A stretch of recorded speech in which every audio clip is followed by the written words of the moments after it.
Welcome to Stellar Threads. I'm Madison, and today I'm going to show you my technique for making the magic circle, also known as the magic ring. I have seriously not stopped using this technique since I learned how to do it a couple years ago, so I'm sure you're going to love it too. All you need for this tutorial is some yarn, a hook, and a tapestry needle. Before we get started though, make sure that you subscribe to the channel so that you never miss a video. Okay, let's do it. Okay, to start, grab your yarn, make sure that the tail end is facing you, and I'm using my dominant hand to place it over the middle finger and pointer finger of my non-dominant hand. Kind of looks like a finger gun if you're familiar. And then I use my thumb to hold it down, and I'm going to make an X facing me.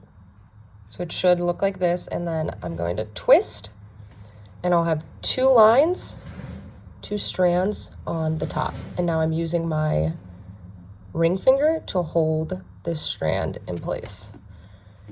Now, grab your hook, go under the first strand, and we're going to use our hook to pull and twist the second one towards ourselves. So you'll have to release a little bit of the tension with your ring finger, but it's all one fluid motion, so watch.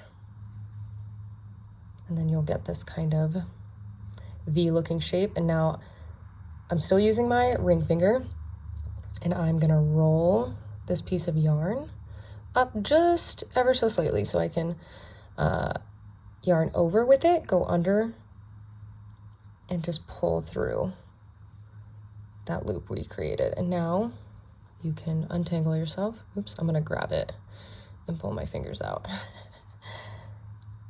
And that is how you make a magic circle. Next, I'm going to go over how to insert your stitches into the circle. So I'm going to chain 3.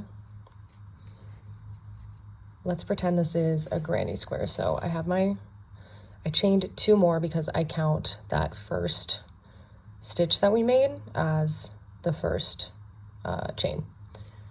So yarn over, and I'm going over both of these. So it looks twisted, that's totally fine. You don't need to untwist it or anything. Double crochet,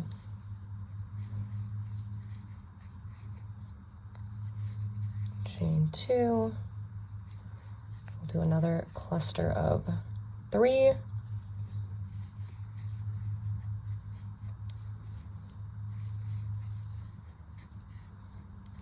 as I'm going around, this might start to untwist. That's fine.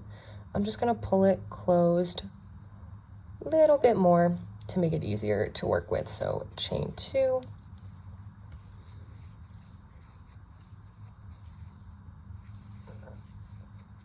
And you'll notice I'm holding these together, mostly with my thumb and middle finger as I'm working around.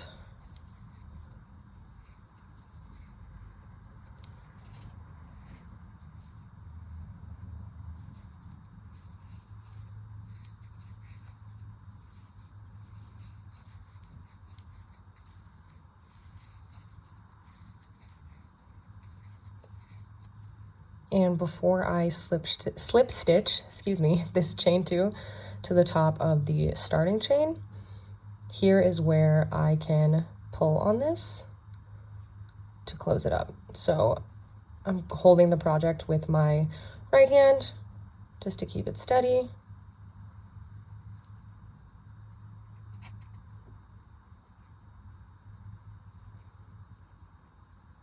There you go.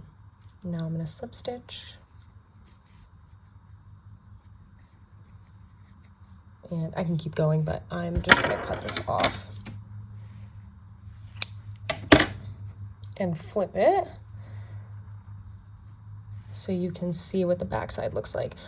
A lot of people might say that the magic circle comes undone more. I've never had an issue with this method, but I'll show you how to weave in your ends just so you can make it super, super secure.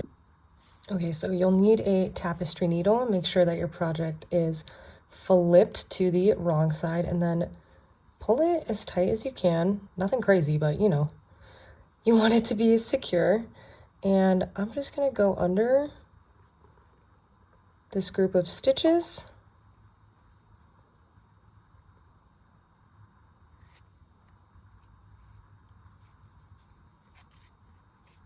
and pull through. Next, so this is the last stitch that we went under. I'm going to pull again just to make it really tight. We're going to skip this one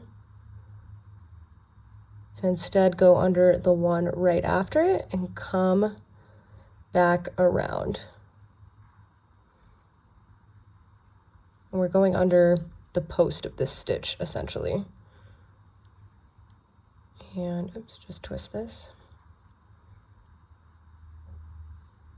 And then pull it through.